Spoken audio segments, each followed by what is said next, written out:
Hey everyone, welcome back to another video, and in this one we're going to be looking at the recap of the fight night that's just passed, being Marcin Tybura versus Serghei Spivac 2. Happened in the Apex, which it was a bit of a lackluster card ultimately, but at least we've got UFC 305, which is looking pretty stacked next week. But all in all, in this card we actually did have some pretty decent moments. I mean, we had Kazama having one of the best comebacks in this calendar year for MMA, and then we had Chepe Mariscal absolutely dominating Damon Jackson, and then Serghei Spivac obviously getting his revenge on Marcin Tybura from their first fight. And in this video I'm going to be giving you a recap of every single fight on the card and ranking all the best moments on the card. So let's kick it off with the first fight of Stephanie Luciano versus Talita Alencar. So aside from the head kick early for Talita Alencar, Luciano absolutely dominated this fight on the feet and pretty much everywhere, to be honest, because the physical differences for her are just way too big compared to Alencar, in combination with her actually dictating the pace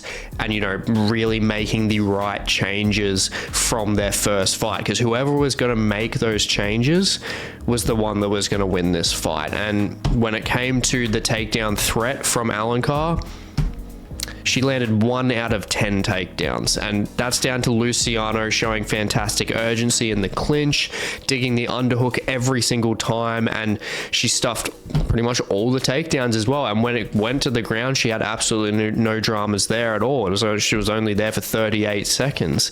So yeah, all in all, she just made the perfect adjustments in this fight, and she almost got Alencar out of there with a head kick. So I was very close to having that perfect prediction. But looking at Luciano, I mean, if she's smiling in there and then throwing nothing but, you know, like spinning shit, like flying knees and everything like that, just very big whiffing shots, you know that the opponent is just out of their depth. Alencar was completely out of her depth in this fight. She looked like a fish out of water. Luciano just looked fantastic, very confident, and she was that confident that she tried to actually secure a takedown. She was getting to that point where she was going to try and secure a takedown, and it's just, she just didn't care, because she looked so comfortable, especially in that third round, and honestly, credit to her.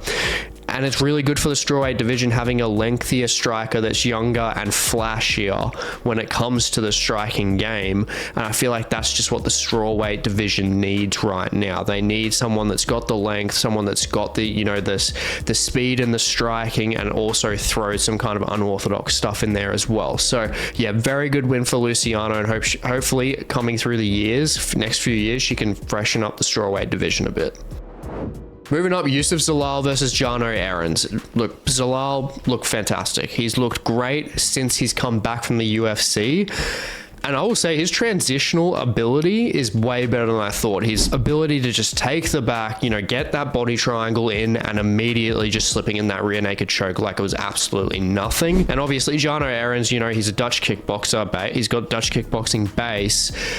And his submissions aren't that bad in terms of like his submission game overall. His grappling game, it had improved, but Zalal just made him look completely novice. You know, Zalal looked fantastic in this fight, and that's really down to the mentality as well. His mentality has shifted so much better in like the positive direction compared to his first stint in the UFC. And with him rounding out his game more, I think he'll definitely be making a run at the top 15. I mean, he just looks very good. He looks fairly well-rounded. I think just seeing if he can, you know, offensively pressure with the striking. He's very good on the back foot with the hooks. He's very confident there, but if he can get a really good game going forward pressuring with the striking, I think he will look fantastic, and we know he's very durable. So I want to see him versus Dan Ige in the future. Maybe not straight away, but if he wins a couple more fights, him versus Dan Ige to really test that durability of his. Moving on, Jhonata Diniz versus Karl Williams. So in this fight, Jhonata Diniz, compared to that Austin Lane fight that he had last, when it comes to the takedown defense, he looks like a completely different fighter. He looks fantastic. He made amazing improvements, and Diniz, obviously, when he's on the ground, he's not great at all. He has a non-existent ground game, but it didn't matter in this fight. He did a fantastic job of stuffing Karl Williams's prime chance to really get this fight done, because as good as Karl Williams is on the feet, Jhonata Diniz is a more experienced striker than him, and you know, that's fantastic for him. And I feel like if he keeps on doing this and really makes sure his defense is on lock, he's got the striking there. He's like Alex Pereira. He's got the striking there to really just bulldoze people. And yeah, with that takedown defense improvement from last fight to this one, if he keeps improving that, he's going to be running into the top 15 pretty easily.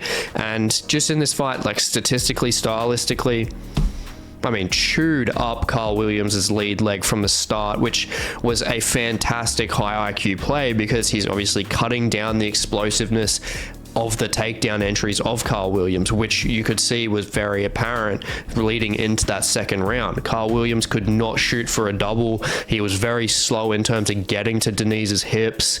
And yeah, Diniz was just doing a very good job of cutting down Williams's movement, pressuring him on the back foot, and landing some really good shots, especially the hooks. He would feint a hook and then land the opposite hook, and that was landing on Karl Williams like on the back of the side of his head a lot, and that's what was wobbling him. So yeah, Diniz just played a perfect game here, and honestly, I'm very keen to see him moving forward, because yeah, as I said, I mean, like seriously, if he really just perfects that takedown defense and learns and kind of gets like a, you know, defensive kind of grappling game, then yeah, I could honestly see this guy being a pretty comfortable top 10 fighter if he keeps on a consistent run with his activity. So yeah, Karl Williams did damage him a bit. I mean, there's a bit of credit there to Karl Williams, and especially to Karl Williams' durability. He got touched up a lot. He got hit badly a lot of times, and he didn't drop at all, and he did a fantastic job of actually, you know, making sure there was visible damage to Diniz. Diniz's nose was pretty busted up, but yeah, all in all, it's Diniz's game to win. He did a fantastic job of stuffing Karl Williams' takedowns, overpowering him in the striking, and getting it done by that decision win.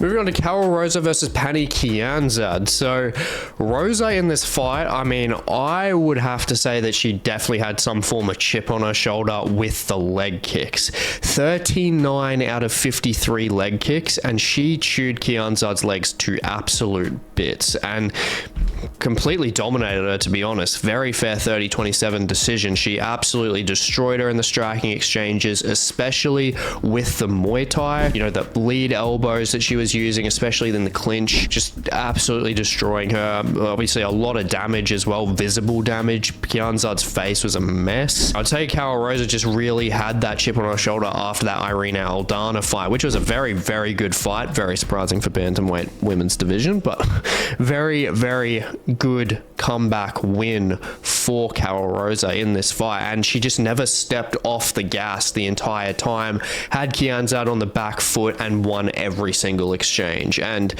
honestly, that's probably her best performance to date, to be honest. And yeah, if she keeps up these performances, I'm sure she can honestly make a run in that division. Moving on, Toshiomi Kazama versus Charalampos Grigoriou. Absolute fucking mouthful. God.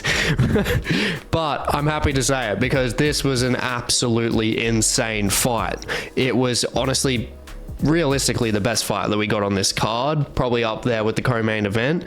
And that's, you know, that's really credit to Kazama, because he did a fantastic job of utilizing a very smart game plan. He took Charalampos down immediately, and that is what he needed against a guy that is that explosive. And side note, while we're talking about, you know, that first round, that bloody hand on the canvas, like knee to the grounded opponent rule, needs to be removed immediately. You know, I know it's getting taken out in like November, but it's honestly such a dumb rule. It completely cuts out the momentum of the fight, and this could have easily been swayed a different way. But honestly, I'm very happy it made it to the second round, because in that second round, straight out the gates, Grigoriou just almost decapitated Kazama.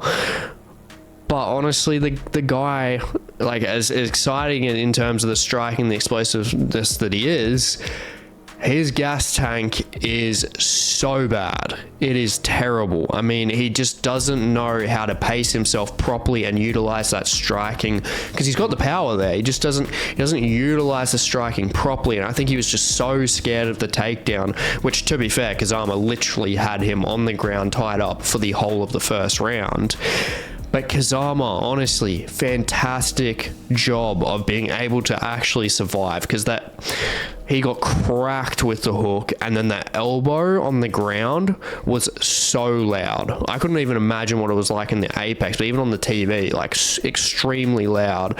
And I did not know how Kazama actually survived that. But the fact that he did, and as soon as that flurry was done, like, honestly, as long as Kazama was still conscious, which he was going to win that fight, because Grigoriou's gas tank is dog shit, and he was able to just execute the submission without a doubt. As soon as he got that leg up and posted it above his shoulder, done.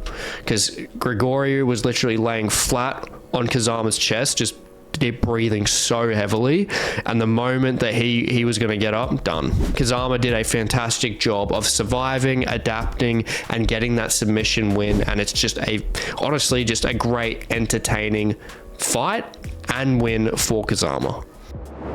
All right, moving on, Yana Santos versus Chelsea Chandler. All right, so most of the fights through the card that we've actually seen so far were pretty decent. But this, yeah, it was pretty boring. I mean, I don't really have much to say about it. And really, honestly, Chelsea Chandler is not UFC level. She runs away from Norma Dumont, and she's not making weight either. So it's time for her to go. She needs to get cut from the UFC. She doesn't really have anything to bring there. You know, she has a main, like, karate style base. Yana Santos completely outmatched her on the feet, and the best that she could do was grind Santos against the cage, but she barely got any shots off there anyway. And it's really good for Santos being on a 3-fight losing streak. She's back in the win column now as well, and you know, that's just thanks to the experience. And she did a good job of maintaining the distance with her teep kicks and just landing the better combinations overall. So Yana Santos, good to get back in the win column. Chelsea Chandler cut. Moving up, Chris Gutierrez versus Quang Lee. I mean, what can I really say, to be honest? This fight outcome was already pretty much written before it started, to be honest. I was extremely confident Gutierrez was going to win this. Bit of a mismatch, honestly. Should not have been Quang's debut fight. And, you know, realistically for anyone, you don't want Gutierrez as your debut, because Gutierrez does not fight like anyone else. He's very awkward to fight against. You know, with, you know, using the kicks as jabs, using a very kind of long, kind of rangy style, point fighting, and his striking is just very advanced in that sense. So he really tries to draw the opponents in, and then, you know, he completely just dictates the pace from there and make sure he's fighting at his range. And that's exactly what he did in this fight. Quang Lee could not get in his range to save his life. And yeah, he almost stuffed all the takedown attempts, and when it got to the ground, he defended the submission positions very well, reclaiming guard, especially through that second round. And yeah, honestly, outpointed Quang on the feet, and, you know, using those leg kicks very, very well, as effectively as always, and, you know, ultimately controlling that range. So just a very simple rebound fight that Gutierrez got here. And Quang Lee, not the right debut, but, you know, I'm sure when he finds someone that will actually forward pressure against him, he'll find some success. But Gutierrez was not the one for this one. Moving on, Barlow versus Nikolay Veretennikov. So both of these guys look very hesitant. I mean, Nikolay was composed in the exchanges, but the speed and the length of Barlow were the attributes that really stole this fight here. He was just quicker to the punch, but it definitely did not live up to the hype that I was expecting, at least, and I'm sure a lot of other people were too. I mean, they were both clearly concerned about each other's power, which really cancelled out the aggression. And, you know, one of the judges was surely just looking at the floor the whole time, because instead of looking at the fight, because I don't know how on earth he or she or whoever it was gave a 30-27 to Nikolay. I mean, he took the second round, I could say that. He was just a bit more active in the second round, but the first and third were definitely Barlow's with just with the amount of strikes that he was landing, the significant strikes in those rounds specifically, and he just landed the better shots. Look, I understand like the hesitancy from Barlow. Obviously, I'm very high on him, as I said in the predictions. But I could understand that he could be hesitant, you know, obviously one for the power of Nikolay, but also against Josh Quinlan when he fought last, he did break his arm. So there is obviously that issue there when it comes to, you know, really letting go with those strikes in case he breaks it again. And I mean, if you break it again, and it's his left hand too, it's his best weapon, I mean, that could be absolutely career defining for him. So I mean, maybe just getting back into his next fight being this one after that arm break, probably best to be hesitant in that sense. But obviously I'm not commending that. I wish it was a very good fight and it lived up to what it was supposed to be. But yeah, I'm sure Danny Barlow will really get a very clean finish in the next one, and I think the UFC will probably spoon feed him for a bit to really get him up there, because he's got the power, he's got the speed, he's got the reach. You know, he's a good draw for the UFC. And yeah, kudos to Nikolay for obviously getting through it and surviving, as I thought Barlow would knock him out. But yeah, hopefully we do get a better performance from Barlow in the next one. Moving on to the co-main event, Damon Jackson versus Chepe Mariscal. Without a doubt, the best fight on the night, with Kazama up there too. And, you know, as I said in the predictions, it would steal it. I did say that this fight would be fight of the night, and that's just clear because of both of these guys. They have the pace, they have the scrambling capabilities as well. And, you know, Damon Jackson, I will say, he was looking very good at the start of the fight. You know, he's breaking Mariscal's posture and landing the knees in the clinch. But man, the second round, Mariscal just took over with the offense. You know, he just doesn't gas out. He's just like a pit bull. He just never stops. 218 strikes in this fight. Absolutely dominated the last two rounds. I'm pretty comfortable with a 30-25 decision, to be honest. It was pretty damn dominant. Damon Jackson was getting broken down badly. He did not want to be in there. It sucks for Jackson as well, because he couldn't find a stable position through the transitions to keep himself safe, as, you know, Mariscal's scrambles are just top tier. He's like a coyote, just spinning around everywhere. He's insane. And Damon Jackson, you know, like, he was just getting his head teed off on, especially through the second to the third round. And it was very surprising that this fight didn't get stopped. There was probably honestly like 6 moments in this fight where it was possibly going to be. And, you know, with that, even, you know, you have Saif Saud in the corner of Damon Jackson, absolutely drilling him to try, you know, obviously try to amp him up and, you know, really get him back in the fight, because he did a good job in the first round. But he just was never going to outpace Mariscal. You know, obviously Mariscal having the momentum, you know, the natural speed and the sprawling capabilities, the scrambling capabilities. And Damon Jackson is on the older side as well. So, yeah, it was Chepe Mariscal's fight to win. I was very confident about this pick, and, you know, fantastically dominant win for him too. And that makes Chepe 4-0 in the UFC. So he needs to be really considered for that top 15 now. And moving on, Marcin Tybura versus Serghei Spivac, number 2. Great finish from Spivac, honestly. Great finish to finish off the night. He did a very good job of getting that revenge, and he clearly made the improvements across the 4 years since they fought the last time. But I am going to say I'm pretty shocked that he actually got that submission so quickly. And I think that's down to Tybura being just too comfortable in the positions on the ground. He's never been submitted before up until this point, and Tybura is very experienced. So he's now 7-1 with submissions, and that, honestly, I'd probably say that was the last thing I was expecting, for Spivac to actually submit Tybura. But yeah, Serghei Spivac, honestly, he showed that he's made those improvements. He's getting into that prime age range right now as well. And yeah, overall, I would say it's not a terrible card, but I'll just say it just like delivered as expected in a sense on paper. I do think obviously like the Barlow fight, that could have really kicked this, you know, the card up a bit, but didn't pan out the way it should have. And yeah, ultimately it was an okay fight night, you know, very small fight night as well, only 10 fights, but You know, we don't get them all. We don't get wins all the time, but at least they're going to be out of the Apex a lot more now because they're having renovations in there. So it's not back for until summer 2025, I believe, whenever that is in America. So yeah. Yeah, Serghei Spivac, I think he should be fighting Jailton Almeida now. I think that that would be a fantastic fight to see who gets the better of the ground game, or to see if someone could take the other out on the feet. I think either way, it would be a very good fight, and it's needed for both of them in terms of really getting that bounce up to the top of the division. Obviously, with both of them losing to, you know, Spivac losing to Cyril Gane and Tom Aspinall, and then Jailton Almeida obviously losing to Curtis Blades. So they really, one of them needs to win against the other to really bump up to that level again. So yeah, great win for Serghei Spivac, and he can make a quick turnaround as well. And moving on to the Fight Card Awards, kicking off with the fighter to watch, I am giving it to Jhonata Diniz, a technical striker that the heavyweight division desperately needs. And if he keeps up the takedown defense like he did in this fight and gets that defensive grappling game, he'll be running through those rankings without a doubt. And I think he, honestly, with those improvements, I think he could be a top 10 fighter in that heavyweight division. And moving on to finish of the night, giving it to Toshiomi Kazama, honestly, an absolute amazing return for him, coming off two losses, obviously against Rinya Nakamura and Garrett Armfield. So he had the tough competition, and he fought another guy with KO power, and he got it done.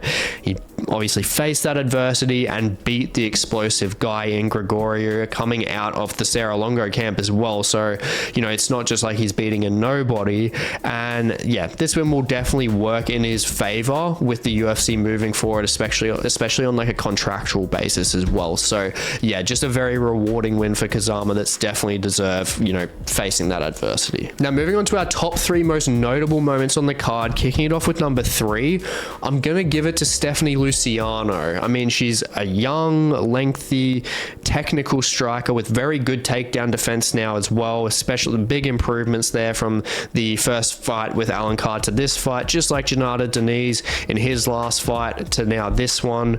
Just, yeah, you know, very takedown defense is on point in this card, I can say that at least. And yeah, she shows that confidence, and it's really something that the strawweight division needs, especially with her style as well. I think it's very good. And aside from Chepe Mariscal, I'll say she honestly had the most dominant fight on this card. So a very good win from her, and only being 24 years old. Yeah, she's got a lot of room to make the improvements and time, obviously. And yeah, she's someone that I could definitely see really moving up into those rankings eventually, especially with the striking caliber that she has there. And on to second place, and just speaking of Chepe Mariscal, obviously his performance and his fight with Damon Jackson, this is second place without a doubt. I mean, just an amazing dominant performance from him. He's showing confidence pretty much wherever the fight goes. He's looking more and more well-rounded as the fights go on, and he's showing that he is that pedigree of fighter that needs to be fighting for the rankings now at 145. I mean, if he can maintain the weight cuts, that's the big issue there. But yeah, he just looks very fantastic, very entertaining fighter as well. And yeah, honestly, he's someone that can really bring out, you know, he can really bring money to the UFC, because he's a guy that always gets in these brawler kind of fights. He's very entertaining for the UFC fan base. So I can definitely see, if he keeps on these performances, already 4-0 now, if he can keep on these performances, I think he's going to be a crowd favorite pretty soon. And, you know, being 4-0, you just can't deny him being, like, at least, honestly, one more fight, if that, then it's rankings time. And moving on to our most notable moment of the card, Toshiomi Kazama versus Charalampos Grigoriou. I mean, definitely the craziest moments and one of the funnest rounds we've had in a fair bit of time. I mean, Grigoriou clearly saw he was outmatched on the ground and survived to get to the second round, and he had to take the risk. And, you know, he almost took Kazama's head clean off, and honestly, he was about 2 shots, possibly even 1 shot away from splitting Kazama from consciousness. He was very, very close to winning this fight.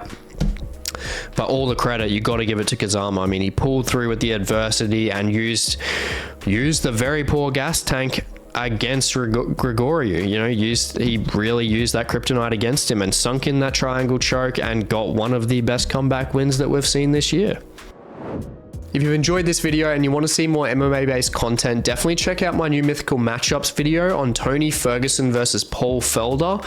Back when Paul Felder was on a 3-fight finish streak and Tony Ferguson was ranked number 2 in the world, and this fight would have taken place in 2018 at lightweight, and in that video I will tell you who would have won that matchup. And also feel free to like, comment, subscribe, and I will catch you in the next one.